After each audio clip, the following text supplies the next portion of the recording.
Hi, this is another member mission present, and I've got Ginny with me. She was in the second class of deacons in the Episcopal Diocese of Nevada under West Friendsdorf, and she was working as a cashier in a Harley's restaurant, and she met somebody. Tell us about her. Okay, I was working at Harvey's as a cashier in the carriage house, and I met this lovely young woman. She was about 22. Her name is Jan. And we just became friends. And I talked to her a lot, and then one day she came and told me that she was quitting. And I said, "Where are you going?" And she said, "I'm going to be a call girl, a prostitute." And I said, "Oh, honey, why are you doing that?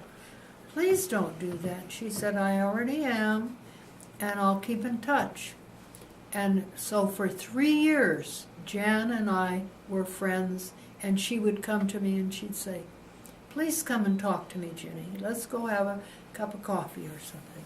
And I would go and listen to her horror stories, I might add, and then she would say, "Oh, I know I shouldn't be doing this. It isn't what I thought it would be at all."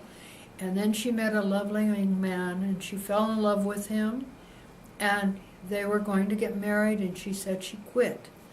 Good news. But then his family disinherited him if he were to marry her, and so she was brokenhearted and went back doing the same thing.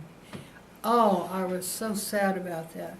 But Jan continued on for the next 2 years, and I'd go have coffee with her.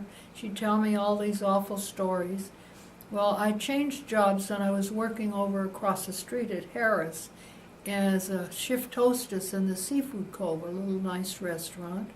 And so Jan came over there, and we'd still go have coffee. Well, one day she came over, and when she was there, one of our new prep cooks came to the front and said, and I introduced them, and that was that. And then the next time she came, the little prep cook came out and said hi, and that was that. And then the next time she said, "Could I come with you?" Well, of course I alluded to Jan because what we talked about was very confidential. And Jan says, "Sure, you can come."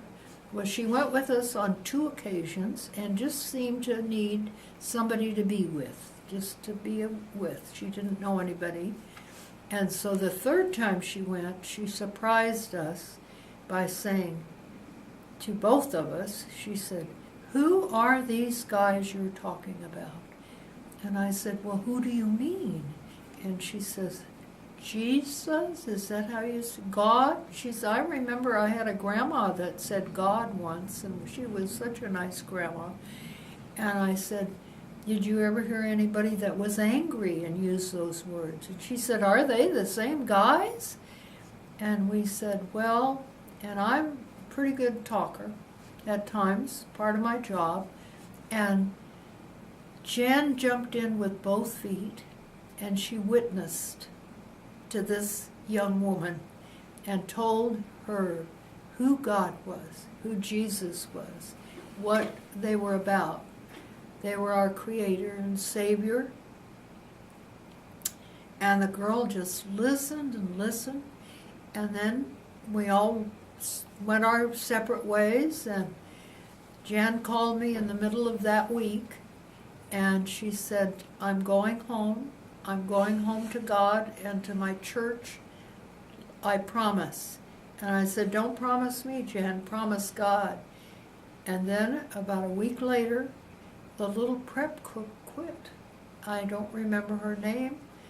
I don't know where she came from or why she was in Jan's life at that time. But I suspect she might have been one of God's angels. Surely a moving story. It was special. I'll never forget it. And you've heard nothing from this person we're calling Jan for No. the purposes here, and but you trust in God that she is where she said she would be. I still pray for her. I'm sure you I'll do. always pray for Jan. Yes, and she will need it. And so that tells us this member mission story, and we're most grateful to Ginny for telling us. Thank you. Thank you so much.